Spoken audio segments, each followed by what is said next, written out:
was created in 2012 to offer mentoring and motivational tools to brighten the lives of others. Katrina has a passion for motivating, strategizing with individuals, leaders, and organizations. She has won numerous awards, including the 2019 NAPSA Parent Engagement National Award. Let's give it up for Ms. Katrina Collins as she comes. Good evening, good evening. Good evening. Coach Church. I just want to start by saying thank you to my classmate from high school, roommate in college. Here we are, probably 5 years after high school later. Yeah, right. We seem to be inseparable. But thank you, Yolanda, for always including me in your endeavors. She asked me to speak on the fitness journey or my fitness journey. And as I do, I will slowly start to transform from the girly girl to probably more 5 days a week who I am in. Everybody has their start. So my start, and where did all this fitness come from? My start is a tragic start. In 2007, my mama can relive it, and I can tell it now without tears. Who crosses a street, bumps into a curb, and tears their ACL? Who does that? Who has an ACL injury in September, scheduled or August, scheduled for a surgery in September, go to a surgery in September, in October you're in ICU, dead to the world? Who does that? I did that, and I think it happened, I know it happened. Hindsight is because God was trying to tell me something. God was trying to tell me that I was not fit. You don't cross the street, bump into a curb, don't fall, break your fall, and tear your ACL. So God was trying to tell me that I was not fit. God also humbled me because I was an independent. I got everything on my own, and my parents were in Tyler. I was divorced with 2 children. I got it. Well, God was trying to lay me flat on my back to let me see, one, you don't have it. You do need a village. So everybody in the room, if you don't have a village, make that a part of your journey. Write it down. You need a village. But also he was trying to tell me what an humbling experience for my 4-year-old and my 10-year-old sons. I didn't even have daughters. They had to do the laundry. They had to do all those things because mom hadn't taken care of her health. I did vow to myself, never again would I put my sons in a place until I'm considered a senior citizen where they had to care for me because of my poor health decisions. So I got to a gym. I say all this because it's testimony time. I got to a gym at that time. I could only do this on a bicycle. And I had to continue to fight that because they were also threatening another surgery. I did tell you, in ACL surgery, where most people go in and out day surgery, I ended up in ICU, that'll wake you up. Well, I eventually pushed past this moment, and I say that because all of this is a part of that pink sheet that's in front of you. Each one of these medals that I'm going to put on, I'm super proud of them. I think sometimes we don't pat ourselves on the back enough, are about 2 hours worth of competition. This is swim, bike, run in one day. This is swim 300 to 500 meters. This is the girl that couldn't walk in 2007. And you swim 300 to 500 meters. You bike 12 to 16 miles on a bike, and then you run a 5K at the end. I vowed after watching my sons take care of me, and have now completed 6. Because you may look at me and go, that full-figure girl ain't doing that stuff. Yes, she is. I have now completed 6 tri-sprints. But I say so these are probably about 12 to 14 hours worth of work. And I take these to my scholars at the school so that they can see it doesn't happen because you wish on it. So what I learned in this journey, and this pink sheet of paper is for you. I've learned I can't talk in the sky. I asked Yolanda, I said, well, I have a PowerPoint. She said, no. I said, well, they got to have something right on. If I start talking to you, I already get it. You'll be a great student here. You'll walk out the door and it'll be like, what are we talking about? That was fun. So I wanted you to have a tangible, to be to, one, self-reflect yourself. You know where you are in your journey. And you know what? I see some matriarchs in the room. Maybe you need to take some of this to your daughters, nieces, goddaughters, because the hand that rocks the cradle has to wake up. If the hand that does not rock the cradle, I'm looking at some educators in the room, this world is doomed. Yeah. So I need us to wake up that next generation. That's what Spark Tomorrow is all about. You be that spark to lead someone else's tomorrow that much better.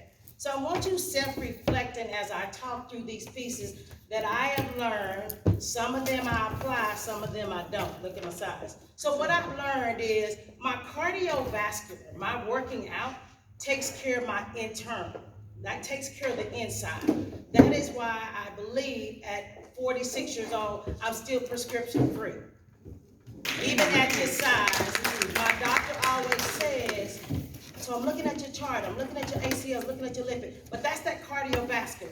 The external, y'all, that's how I gotta put them cookies and potatoes and stuff down. That's still a struggle. But one thing I've learned to you all also, another hat that I wear, and this one hat is a golfing hat, but that educational hat. Some of you have some stressful careers.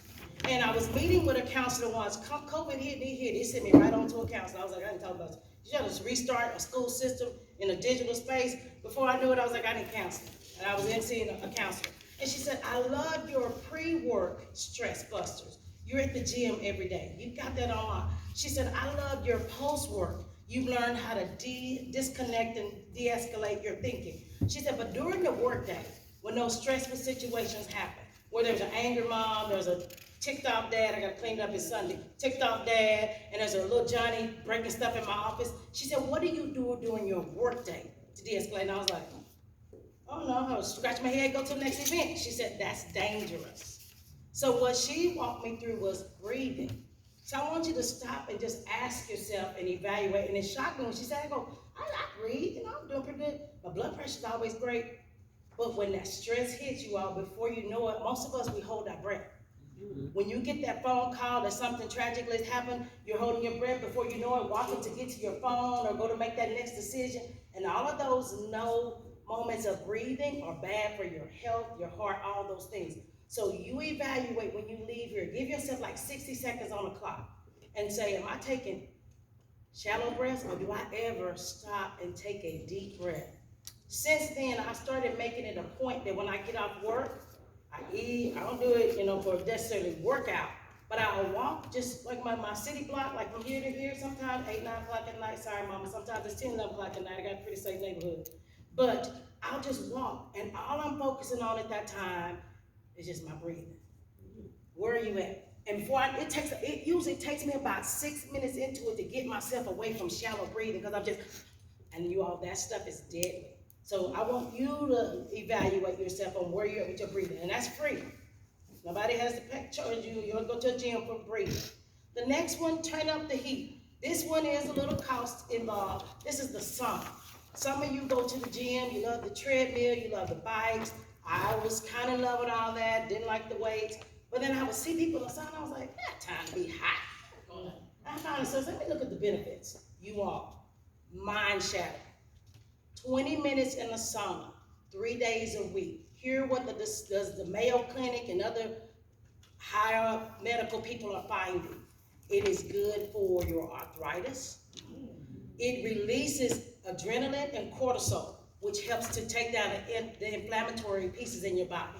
It is good for depression because it releases the beta endorphins. And that beta endorphin, you'll get out that sauna 20 minutes and you're like, I'm all of a sudden in a good mood. It's releasing that into your body.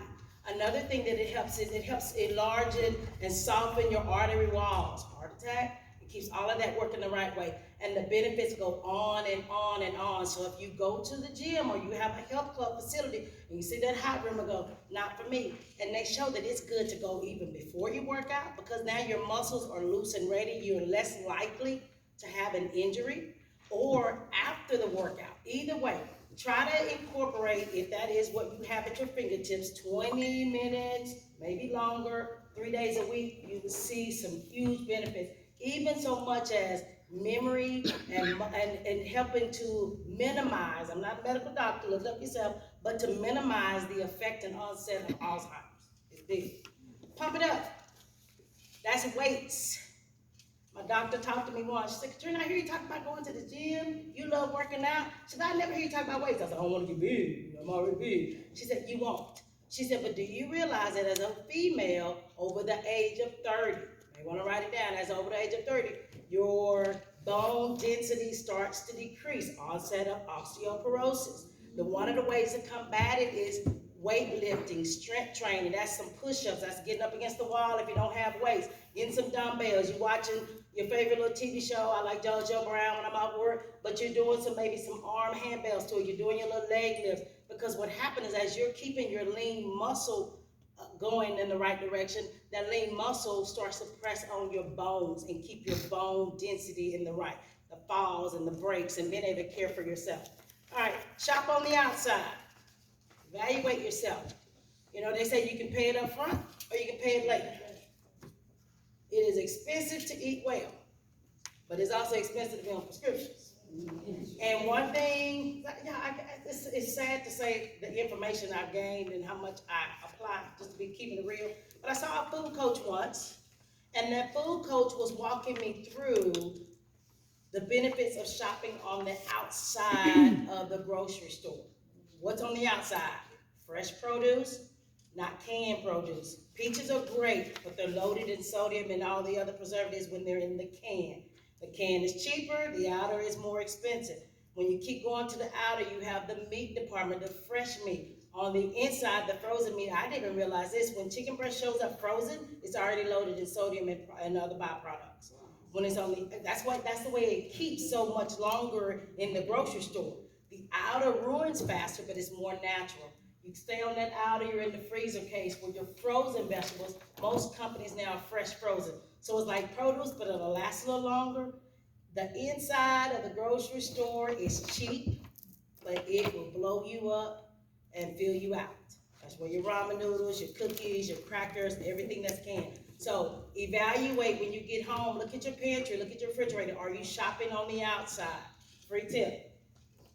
Make a splash. Y'all, this is a sad statistic, but it's real. Learn to swim.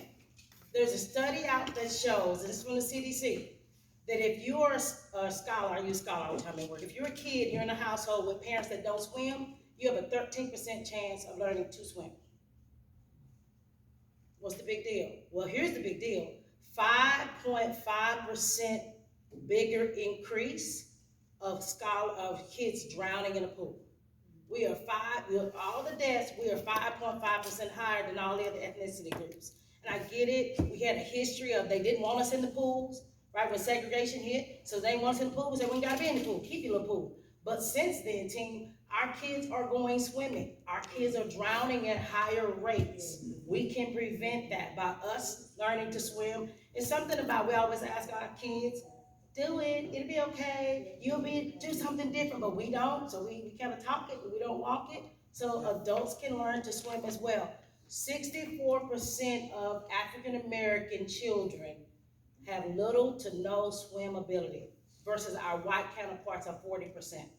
And that's something that I feel like is in our grasp and in our reach, and we can fight that. Talk about as we get older, not being afraid of the water. That's also a good way for therapy. And you heard me talk about that ACL injury. I'm not at the gym always pounding on my joints. I'm typically swimming. So just wanted to walk you through, and at the top it says staying in the driver's seat. How to stay in the driver's seat of your life, your health. One thing that moment taught me in 2007, where typical little knee surgery, how do you end up in ICU? My mom is here as my witness, you all. My knee, we think this leg will move. So when people say, you're just too happy, you know what I've been through.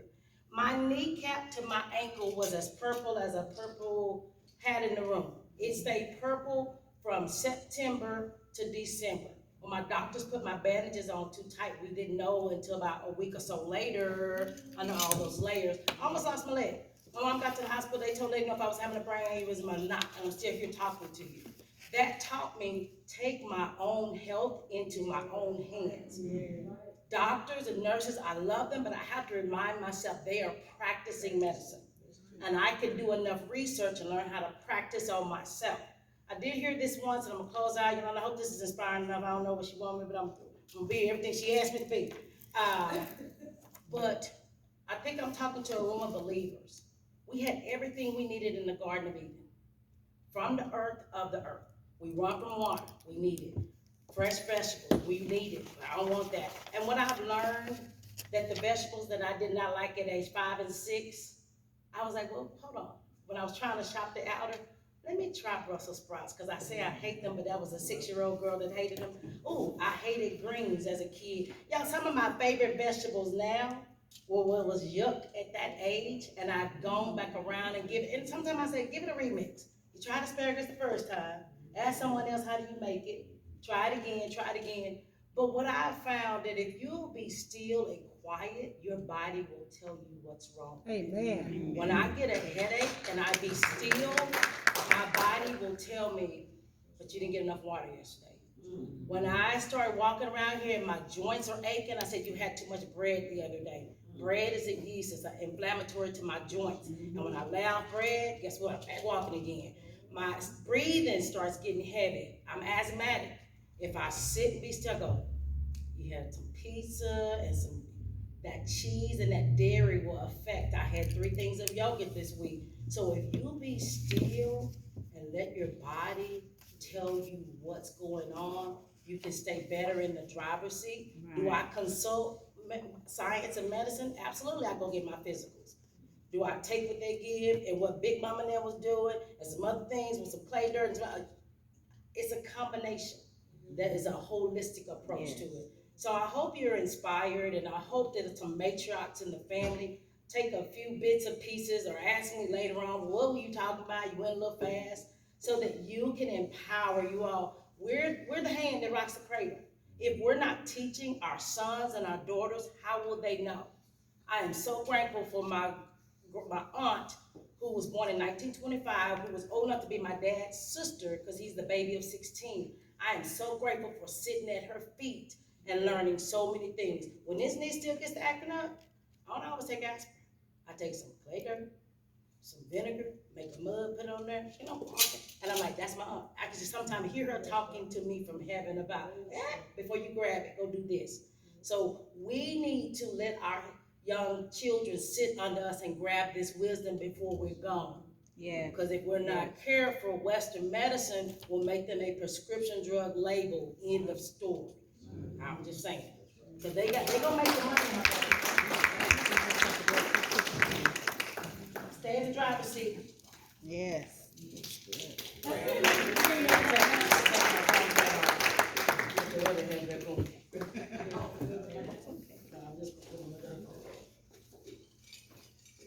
Take our lives from medals, our achievements. I hope you guys were inspired, because I know I was inspired and very informative. Let's go back to that motto from the beginning. It's my time. It's my time. It's possible. It's possible. It's necessary. It's necessary. It may be hard. It may be hard, but it's worth it. but it's worth it. Our health is worth it. Yes, it is. We have a purpose by the visionary of this special event.